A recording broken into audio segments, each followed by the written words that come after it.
Good morning, friends. Today we're going to talk about a concept of self-harm. This is part of a series of self-concepts such as self-confidence, self-intimacy, self-regulation, etc. So the definition of self-harm is intentional injury to one's own body without suicidal intent. So it's often used as a coping mechanism for emotional pain or numbness. There are very intense levels, such as, trigger warning, cutting or burning, etc. But we're going to talk about more like societally acceptable ways that we practice self-harm. So for example, vaping, like if you know that you are, that you're using a vape out of like emotional numbness, that could be a form of self-harm. Another good example is like binge eating. If you are eating past the point of feeling full or you're feeling pain, that's definitely a form of self-harm. It's almost like self-punishment as well, and it definitely has to relate to self-esteem and self-confidence, which is something I like to talk about on the channel. Like substance abuse and certain things we definitely are doing because it could be related to our self-esteem and our self-confidence and like our self-image, which again are more concepts that we will get into. It can also be in the form of like punching walls.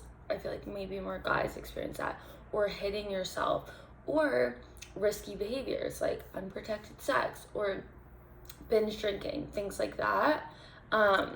So just be aware of all these, because this is like definitely things that you don't realize might be lowering your quality of life. Even though you are a happy person, you can still struggle with like, why do I feel like I'm not where I should be, or why do I feel not as confident as I could? And a lot of times it might be because of things you're doing kind of on your own, like things you're doing to yourself, self-related concepts. And when people say you do it to yourself, it's kind of harsh, because a lot of times it's a feedback loop of our environment is stressing us out, so we self-regulate, we self-cope.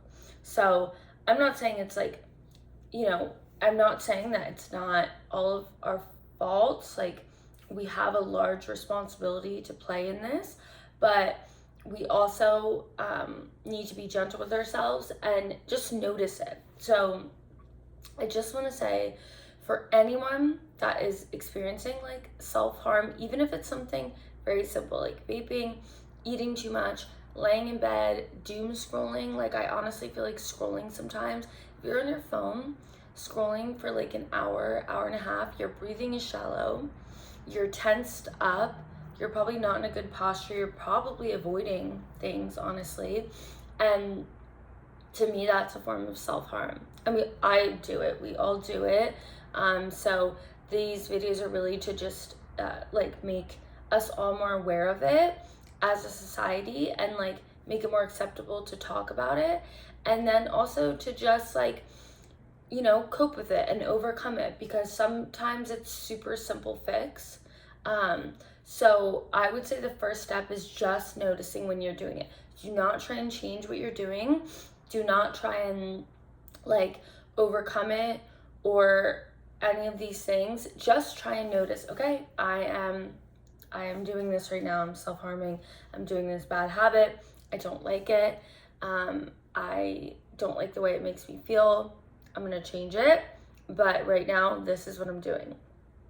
So those are some concepts. The next video we're gonna get into is gonna be self-confidence and self-intimacy. So stick around for those, and I'll talk to you guys soon.